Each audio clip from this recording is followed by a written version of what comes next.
మా రాజు సుమన్ ప్రభాస్ గారిని మాట్లాడవలసిందిగా రిక్వెస్ట్ చేస్తున్నాం. నమస్తే అందరికీ, నా పేరు సుమన్ ప్రభాస్. ముందుగా అందరికీ హ్యాపీ న్యూ ఇయర్. ఇక్కడికి వచ్చిన మీడియా వాళ్ళందరికీ, ఆడియన్స్కి అందరికీ థ్యాంక్ యూ సో మచ్. మీరు అందరు వచ్చి మాకు ఇట్లా బూస్ట్ ఇస్తున్నందుకు డెఫినెట్లీ ఇది చాలా ఎంకరేజ్మెంట్ ఇస్తుంది. ఎందుకంటే ఈ స్టేజ్ నేను చాలా రోజుల తర్వాత ఎక్కినా. It's like 2.5-3 years almost. నా ఫస్ట్ సినిమా చేసిన తర్వాత ఈ సినిమా చేసిన.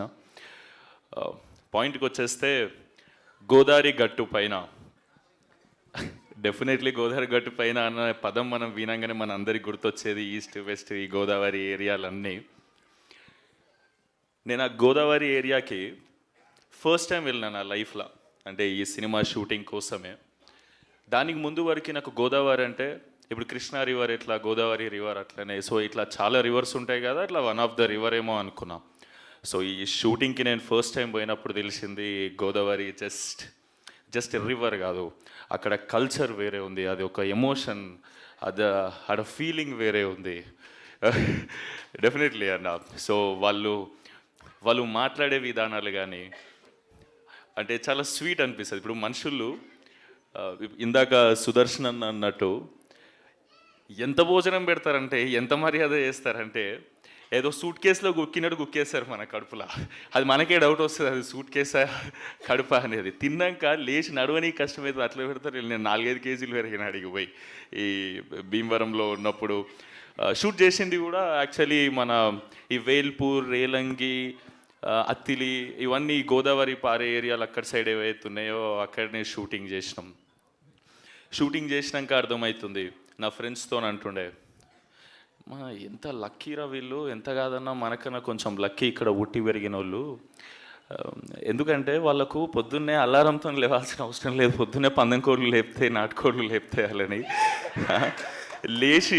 లేచి పొద్దంతా పనిచేసి సాయంత్రం అలసిపోయి స్ట్రెస్ వస్తే టైంకి మంచిగా గోదావరి గాలి వచ్చి తగులుతుంటుంది వీళ్ళకి. అంటే ఎన్ని మెడిటేషన్ యాప్లు డౌన్లోడ్ చేసుకుంటే మనకు రిలీఫ్ రాదు, ఎన్ని చేసుకున్నా. అక్కడ నువ్వు గోదావరి పక్కన నువ్వు అర్ధగంట అటు ఇటు నడిస్తే, నేను చెప్తున్నా కదా, ఏదో యూట్యూబ్లో గంట సేపు మెడిటేషన్ మ్యూజిక్ పెట్టుకొని అంత రిలీఫ్ దొరుకుతుంది, అంతకన్నా ఎక్కువ దొరుకుతుంది. డెఫినెట్లీ న్యాచురల్ ఏసీలో పుట్టి పెరిగారు వీళ్ళంతా. నేను అనుకునేటోడిని, అరే కేరళ పోతే మస్తు ఉంటుంది, వింటర్ సీజన్లో కేరళ పోతే మస్తు ఉంటుంది అని. కేరళ కన్నా చాలా చాలా బ్యూటిఫుల్ లొకేషన్స్ ఉన్నాయి మన గోదావరి ఏరియాలలో. అండ్ నేను పర్సనల్గా ఎక్స్పీరియన్స్ చేసిన.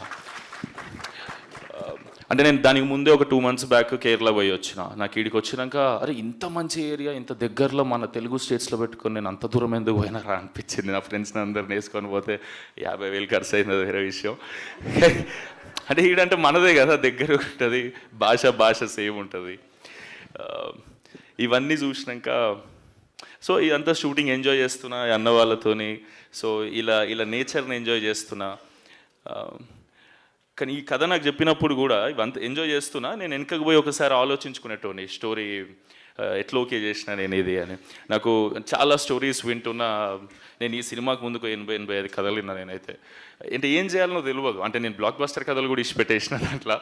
కానీ తెలీదు ఆ మూడ్కి అది తగ్గట్టు నేను పర్సనల్గా ఏం చేయాలని మనకంటూ పర్సనల్ థాట్ ఉంటుంది కదా. ఆ థాట్లో పోతుండే ఈ మనిషి వచ్చి సుభాష్ చంద్ర అనే ఆయన వచ్చి నాకు ఈ గోదావరి గట్టుపైన అని కథ చెప్పిండు. సూపర్ ఎగ్జైట్ అయినా. అండ్ ఈ మనిషి గురించి నాకు ముందే తెలుసు. 100 షార్ట్ ఫిలిమ్స్ చేసిర్రు వీళ్ళు, అది మజాక్ కాదు. ఒక మనిషి యూట్యూబ్లో కంటెంట్ అందరికీ చెప్పాలని చెప్పి 100 షార్ట్ ఫిలిమ్స్ చేయడం అనేది అస్సలు మజాక్ కాదు. నేను వీళ్ళ షార్ట్ ఫిలిమ్స్ చూసి మేము కాలేజ్లో ఉన్నప్పుడు మేము ఇన్స్పైర్ అయ్యేటోళ్ళం. నా ఫ్రెండ్ మనీ, దుర్గా వీళ్ళందరూ అన్న వాళ్ళ పొజిటివ్నెస్, ఈ షార్ట్ ఫిలిమ్స్ ప్రయాణం షార్ట్ ఫిలిమ్స్ నాకు చూపెట్టి, అంటే సూపర్ క్వాలిటీ ఉండేటి 10-15 ఏళ్ళ క్రితమే. అవి చూసి ఇట్లా ఇన్స్పైర్ అయ్యి మనం కూడా ఇట్లా చేద్దామరా అని అనుకున్నాం. దాని తర్వాత మేము సంహౌ సినిమాలకు వచ్చినాం, మేము ఫేమస్ అనే సినిమా చేసినాం. కానీ నా నెక్స్ట్ సినిమా నేను ఎవరి దగ్గరనైతే మ్యాక్సిమం ప్రెజెంటేషన్ కానీ ఈ తీసే విధానం కానీ ఇన్స్పైర్ అయ్యి ఉండేనో షార్ట్ ఫిలిమ్స్ ఉన్నప్పుడు, ఆ మనిషి వచ్చిన సెకండ్ సినిమా తీస్తున్నట్టే నేను చాలా హ్యాపీ ఫీల్ అయినా. అండ్ ఆయన వచ్చే ముందే ఆయన వచ్చే ముందే నాకు తెలిసి ఈయన ఎట్లాంటి కథ చెప్తాడు, ఎందుకంటే ఆయన మైండ్ సెట్ అనే షార్ట్ ఫిల్మ్స్ అవన్నీ నాకు ముందే ఐడియా ఉన్నాయి కాబట్టి. ఆయనకు నేను తెలియదు డెఫినెట్లీ కదా, అంటే పరిచయం లేదు. మేబీ మ్యూచువల్స్ ఉన్నారా మనకి? వంశీ అని ఉన్నాడు, సారీ. కానీ పర్సనల్గా ఎప్పుడు కలవాలి. సో మనిషి ఎట్లాంటాడో తెలిసి, ఏ కథ చెప్తాడో తెలిసి ఈ కథ చెప్పిండు. చెప్తున్నా కదా, ప్రాపర్ కిటికీలకి వెళ్ళి పల్లెటూరుని చూసినట్టు ఉంటుంది ఈ కథ. అంటే ఈ సినిమాని ఫీల్ అవ్వాలంటే ఎట్లా చెప్పాలి మీకు, మీరు ఈ సినిమా ఇప్పుడు నేనే ఉన్నా, నేనేమో కొట్టే తెచ్చే పెట్టినట్టు ఉంటుంది నేను మాట్లాడేది. నేను పుట్టి పెరిగిందంతా తెలంగాణలో కాబట్టి. ఈ అన్న వచ్చి నాకు గోదావరి స్లాంగ్లో డైలాగ్ చెప్తా, అది మెలోడీ సాంగ్ లేకుంటుంది, నాదేమో ఫోక్ సాంగ్ లేకుంటుంది. అది నాకు మస్తు కష్టమయ్యేది రెండింటి బ్లెండ్ చేసుడు. ఇప్పుడు ఈ అన్న డైలాగ్ చెప్తాడు, ఏంది మన దాంట్లో అయితే మాటలు ఎట్లుంటాయి, ఇటు సైడ్ అయితే ఎమ్రా అల్లుడు ఎట్లున్నావు అని అంటే, అరే మంచిగా ఉన్నామమ్మ నువ్వు ఎట్లున్నావే, అది ఇదే డైలాగ్ మన దాంట్లో ఉంది కదా. ఇప్పుడు వీళ్ళందరూ నన్ను బాగా ట్రైన్ చేశారు, ఎందుకంటే మనకు మస్తు కష్టమవుతుంది ఆ స్లాంగ్ మాట్లాడడం. నాకు తర్వాత అర్థమైంది, సినిమా ఏదో జోష్లో ఓకే చేసేసిన, ఎమోషన్స్ ఫ్లో అంతా నచ్చి. కానీ ఈయన వచ్చి అంటాడు, డైరెక్టర్ కసిరెడ్డి అన్న, మా విజయ్ ఉంటాడు డైరెక్షన్ డిపార్ట్మెంట్లో వచ్చి, ఈ డైలాగ్ ఎట్లా చెప్పాలంటే, ఇప్పుడు ఆయన ఎమ్రా అల్లుడు అని నేను అన్నాడు సుమంత్, ఆయన నేను ఎరా అల్లుడు ఎలా ఉన్నా అని. అప్పుడు నువ్వేం చెప్పాలంటే, కేక నువ్వేటి మాయా జుట్టుకు మంచి రంగేస్తున్నట్టు ఇంట్లో అత్తయ్య లేదా అంటే, నాకు ఇది అచీవ్. ఇప్పుడు నేను చాలా ఫ్లోగా ఏదో చెప్పేస్తున్నా, డెఫినెట్లీ అక్కడ పుట్టి పెరిగినంత ఆర్గానిక్గా రాకపోవచ్చేమో, కానీ ఇది నాకు ఫ్లో అచీవ్ చేయడానికి వీళ్ళు చాలా కష్టపడ్డారు. ఎందుకంటే నాకు మస్తు కష్టమైంది అది నేర్చుకునేటప్పుడు, కానీ నాకు నేర్పించడం ఇంకా కష్టం వీళ్ళకి. Thank you so much Subhash అన్న, thank you so much Kasireddy అన్న. అండ్ నువ్వంటావు గోదావరిలో మాట్లాడతాడు, నెల్లూరు మాట్లాడతాడు ఈ అన్న. ఈ అన్న పోయి ఏమే ఏంది మే, ట్రైనింగ్ ఇవ్వలేదా బ్రో నీకు? నీ ట్రైనింగ్ వద్దన్న, నువ్వు స్పీచ్ ఇస్తా అని చెప్పి ఓకేలే. అంటే ఒకవేళ నెక్స్ట్ కథ నెల్లూరు కథ చేస్తాం మేము ఎవరో తెలుసు, అందుకే నేర్పిస్తున్నాడు. గోదావరి సినిమాలో నెల్లూరు ఎందుకని, ఇప్పుడు నెల్లూరు చేసినప్పుడు నెల్లూరు నేర్చు, అందుకే ముందే నేర్పించేస్తున్నాడు. థ్యాంక్ యూ అన్న, థ్యాంక్ యూ సో మచ్. నీ ప్రేమకు థ్యాంక్ యూ సో మచ్ అన్న. సారీ, నేనేం స్పీచ్ ప్రిపేర్ కాలే. నేనేమనుకున్నా అంటే, నేను ఏదైతే ఎక్స్పీరియన్స్ చేసినో జెన్యూన్గా అక్కడికి పోయి కానీ ఈ సినిమా చేస్తున్నప్పుడు కానీ అంబియన్స్ అంతా చూసి అదే మాట్లాడేద్దాం మనస్ఫూర్తిగా ప్రేమతో అనుకున్నా. సో నేనేమన్నా అటు ఇటు మాట్లాడితే నన్ను క్షమించండి. సో ఫైనలీ చెప్పాలంటే, ఈ సినిమా అంటే నాకు అనిపించింది, ఈ అమ్మాయి చెన్నై నుంచి వచ్చి తెలుగులో స్పీచ్ ప్రిపేర్ అయ్యి తెలుగులో మాట్లాడింది. అంటే నేను గోదావరిలో మాట్లాడకపోతే కష్టమవుతుంది కదా, అంటే న్యాయం చేసినట్టు ఉండదు నేను గోదావరి గట్టు పైన అని టైటిల్ పెట్టి.